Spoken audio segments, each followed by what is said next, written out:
Hi, I'm Manraj, and I'm the affirmative. I'm the second affirmative. So our significance claims were that the use of police combat weaponry to serve drug warrants and respond to peaceful protests goes against their citizens instead of protecting and serving. The distribution of combat weaponry to police departments has a long-term negative financial impact on the United States. The 1033 program allows the government to distribute the surplus of military weapons and gear for civilian police departments. If this program was abolished, then the military would be prohibited to distribute these weapons.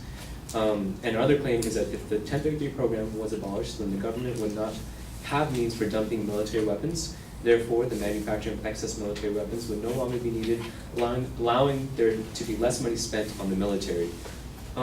Monica was on the negative side, and she first started off saying that, talking about media. There really is no evidence, factual, statistical evidence on the portrayal of media. It is anyone's opinion. You can take whatever you want from media. Also, she brought up that the Ferguson case, where the police department was predominantly white, while the populace was predominantly black. But there are many other cities in America where there's the same exact case, but the Ferguson type events do not happen. Also, that she did not bring up any statistical evidence on the groupthink and how police are usually let off the hook if they do anything wrong. So the over-militarization of police has been around for a long time. The police do have too much power.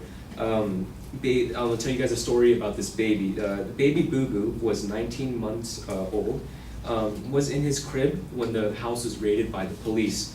The police used a stun grenade and they entered the room and it landed in the baby's crib.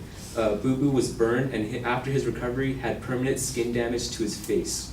What they don't know is how much his brain is affected and how much his learning is going to be affected as he gets older. This was from baby Boo Boo's mother. An article written by Glenn Greenwald, Domestic Drones and Their Unique Dangers, this is from theguardian.com. The drone industry has already developed and is now aggressively marketing precisely such weaponized drones for domestic law enforcement use.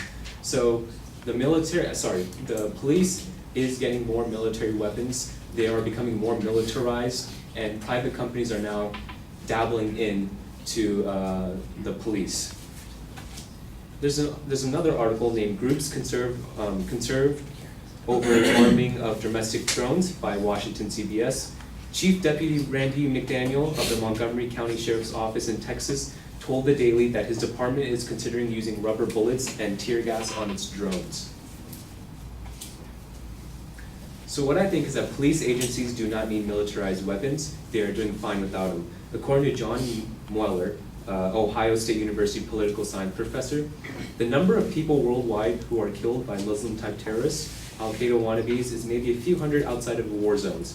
It's basically the same number of people who die drowning in a bathtub every year.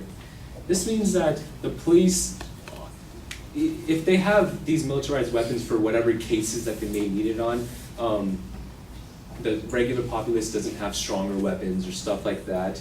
And if they would need these weapons for, let's just say, a worst case scenario like a terrorist threat, they wouldn't really need it because there's, by the statistic, there's not that many people that die outside of war zones from terrorists.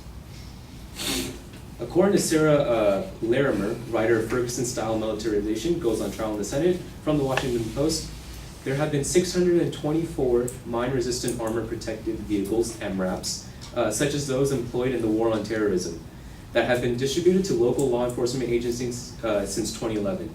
The government has no use for these militarized weapons anymore, so they are dispersing them to the general populace. In Ferguson, we have seen these, and that's what was one of the uproars for that. And California was granted 21 MRAPs, which was these vehicles. So my question is, why do these police agencies need these militarized trucks? And why do we make so many of them? This quote is also from Sarah Larimer. At least 13 local law enforcement agencies with fewer 10 sworn full-time officers have received an MRAP.